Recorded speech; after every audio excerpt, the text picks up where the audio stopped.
track record. It's not a fad. It's definitely a mainstay in the industry now. Pilates has grown in popularity and has really proven its worth.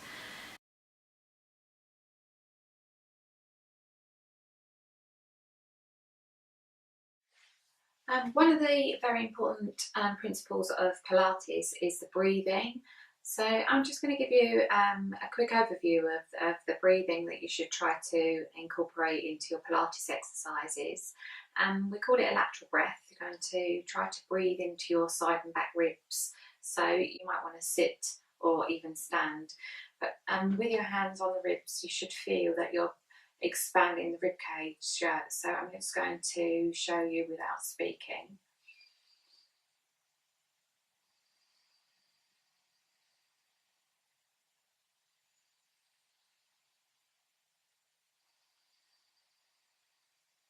So if you can carry on with that breath, when you exhale, just try to engage your abdominals at the same time.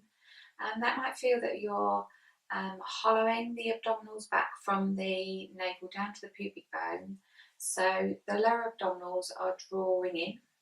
So if you can incorporate that with your out breath and just try that for a few more breaths. So you're breathing in to your side and back ribs, and as you exhale, you're pulling those lower abdominals, if you like that feeling, pulling back into the centre of your body or towards your spine. So I'm going to move on, try to incorporate the breathing with that engagement of the abdominals into an exercise called a spine curl. It's a really good back mobiliser, really good way to sort of start your Pilates practice. But as a standalone exercise, it's really useful to get the back moving. So carefully get yourself down onto your back. You don't need a mat if you're on carpet, so don't worry if you haven't got a mat. So carefully on your side and then onto your back. For your feet, you want them to be in line with your hips. So if you start with having your feet together and then turn up your heels and turn out your toes, then you're in a pretty good position to start with. So we're just going to begin then to breathe into the side and back ribs, and then as you exhale, just pulling that navel down now towards the mat. Breathing into your side and back ribs, and then pulling that navel down, those lower abdominals, and just do that one more time. And I'm going to move, so bring the arms alongside the body, spread out the toes, and you're going to do your best not to grip in the backs of the legs as we move. So breathing in, and then as you exhale, pulling that navel towards your spine, tilt your pelvis.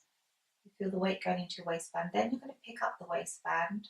Then, if you like, the next vertebra up the spine and so on, bone by bone, just up to the tips of the shoulder blades. Breathing in there, and you still have your engagement. Rolling the spine back down with your out breath. Inhaling at the bottom, then engaging and picking up the spine bone by bone, up to the tips of the shoulder blades.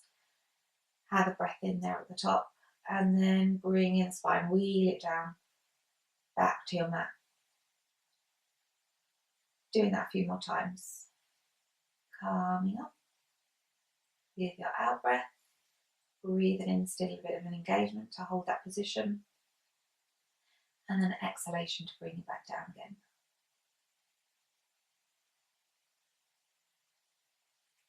So this next one, we're going to work a little bit harder to keep up in that position. So engaging the abdominals, peel your spine away from the mat.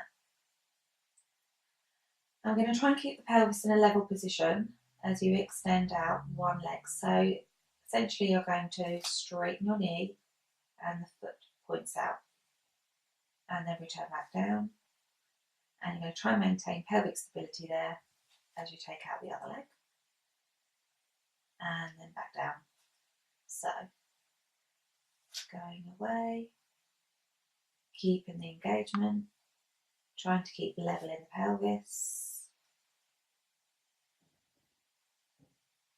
So you're working much harder in your centre here than you would have done with just the spine curls.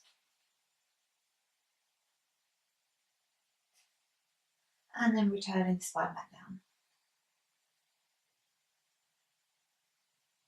Great deal. It's helped me, and I know it helps my clients.